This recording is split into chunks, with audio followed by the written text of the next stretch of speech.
Meet Pope Formosus. About 9 months after he died, his successor had his rotting corpse dug up, dressed in full papal robes, and put on trial.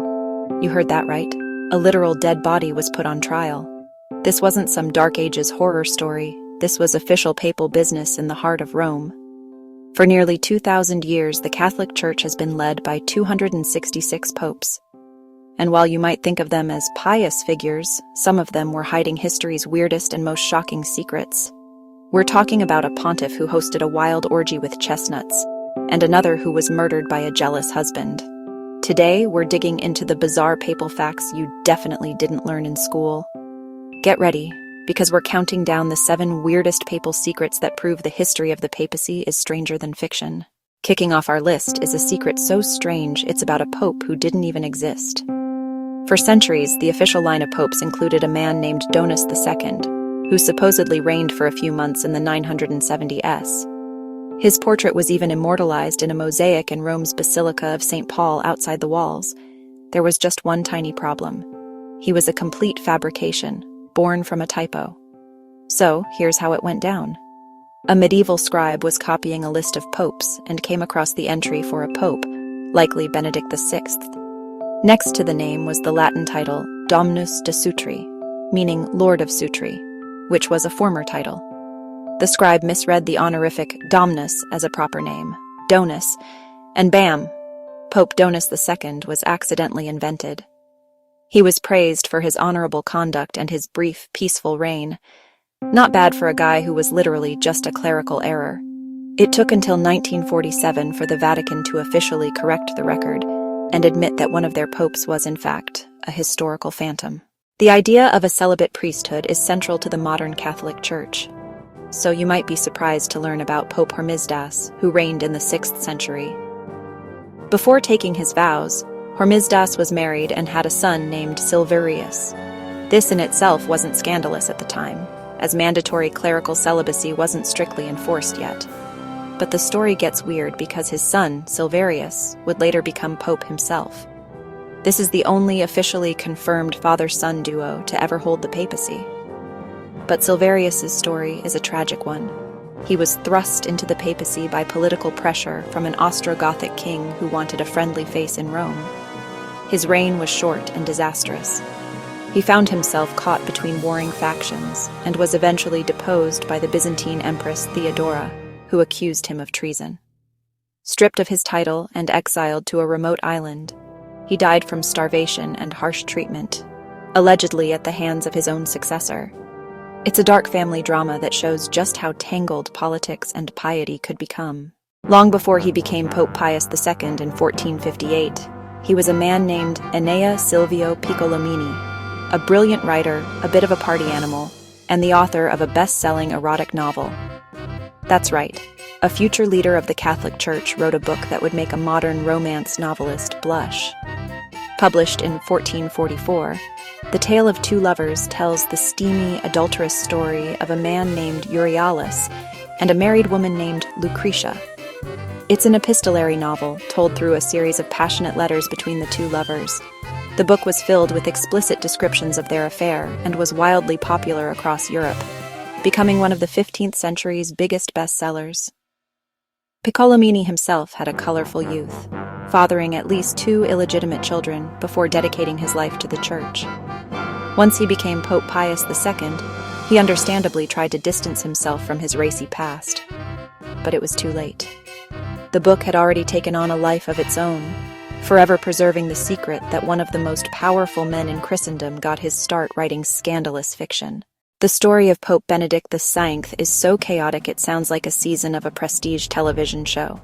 He holds the unique and frankly insane distinction of being pope on 3 separate occasions in the 11th century. His family, the powerful Tusculani, first installed him as pope in 1032 when he was likely only around 20 years old. His first reign was so violent and scandalous that the people of Rome revolted and chased him out of the city. Another pope, Sylvester III, was elected to replace him, but Benedict wasn't done.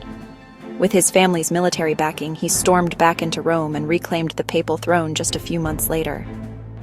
Then, in a move that is still stunning 1,000 years later, Benedict decided he wanted to get married. so he sold the papacy to his godfather for a hefty sum of money. This is the only time in history a pope has been accused of selling the office. But his retirement didn't last. He regretted his decision, returned to Rome, and tried to take back the papacy for a third time. At this point, there were 3 men all claiming to be the true pope.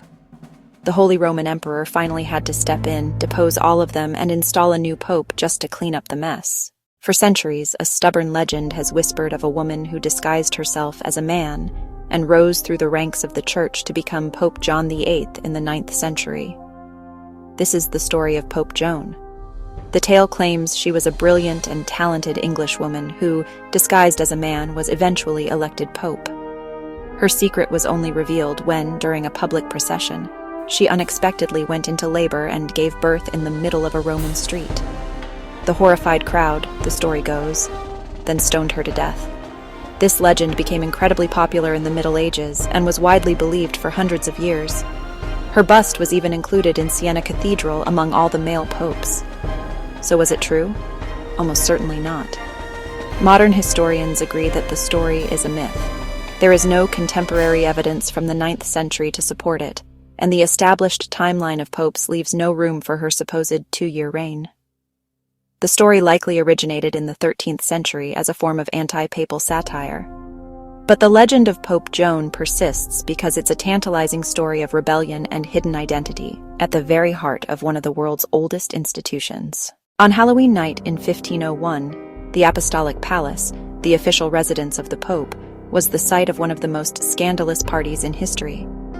Known as the Banquet of Chestnuts, the event was reportedly hosted by Cesare Borgia, son of the infamous Pope Alexander VI. According to the papal master of ceremonies, Johann Burchard, who chronicled the event in his diary, 50 prostitutes were hired for the evening's entertainment. Burchard's account, kept under wraps in the Vatican for centuries, describes a scene of incredible debauchery. After dinner, the courtesans allegedly danced for the guests, first clothed, and then naked. Candlesticks were then placed on the floor, and chestnuts were scattered around. The naked women crawled on their hands and knees to pick them up, while Pope Alexander VI, his son Cesare, and his daughter Lucrezia reportedly watched. Finally, prizes were awarded to the men who could perform the act with the courtesans the most times. Now, it's worth mentioning that some modern historians question if Burchard exaggerated the details. But the story is consistent with the Borgia family's notorious reputation for corruption and excess. It remains a shocking symbol of a time when the papacy was plagued by worldly scandal. And now, for our #1 weirdest papal secret, we return to the story from our intro, the Cadaver Synod. This is, without a doubt, one of the most bizarre and macabre events in the history of the Catholic Church. In January 897, Pope Stephen VI, driven by political fury, ordered the body of his predecessor, Pope Formosus, to be exhumed. Formosus had been dead for nearly a year. His decaying corpse was dressed in full papal vestments, propped up on a throne in the Basilica of St. John Lateran, and put on trial. The dead pope was accused of perjury and illegally seizing the papacy. A terrified young deacon was appointed to stand beside the corpse and answer the charges on its behalf as Pope Stephen screamed accusations at the silent defendant. Unsurprisingly, the corpse was found guilty. As punishment, Formosus's papacy was declared null and void. The 3 fingers he used for blessings were hacked off, and his body was stripped of its robes and thrown into the Tiber River. This grotesque spectacle backfired. Big time. The public was so horrified that they rose up, imprisoned Stephen VI, and strangled him to death just a few months later. The next pope, Theodore II, annulled the trial and had Formosus's body recovered from the river and reburied in St. Peter's Basilica. But the story doesn't end there. A few years later, Pope Sergius III, a rival of Formosus who had participated in the original trial, reinstated the conviction. The ban on trying corpses was eventually made official, but the Cadaver Synod remains a chilling reminder of the brutal political rivalries that could consume even the highest office in the Church. So, from a non-existent pope born from a typo to a corpse put on trial, the history of the papacy is filled with secrets that are far stranger than you could ever imagine. These stories prove that behind the sacred rituals and solemn traditions lies a history that is deeply, shockingly human. What do you think? Which of these papal secrets shocked you the most? Let us know down in the comments. And if you enjoyed uncovering these bizarre historical facts, make sure to hit that like button and subscribe for more weird history. The nearly 2000-year history of the papacy isn't just a story of saints and scholars.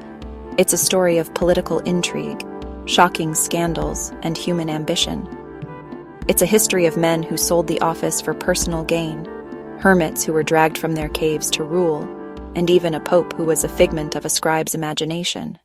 It just goes to show that sometimes the truth really is weirder than any fiction you could ever write. Thanks for watching.